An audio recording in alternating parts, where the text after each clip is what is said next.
أنا حبيت أشكر المشرفين على هذا الملتقى، الجامعة الأردنية وصندوق الملك عبد الله للتنمية وأعضاء اللجنة التحضيرية والمؤسسات الخاصة اللي ساهمت في التمويل وكل من ساهم في إنجاح هذا الملتقى.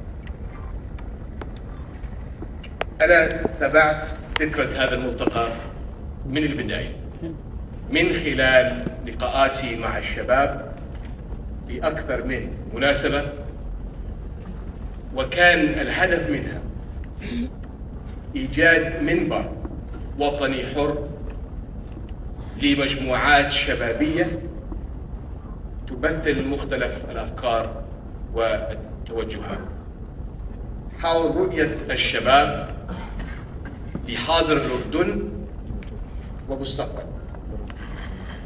وكنت حريص على أن يكون في هذا المنبر المعارض والمؤيد وصاحب الرؤية الخاصة ومن يسعى للبحث في الثوابت والتحولات.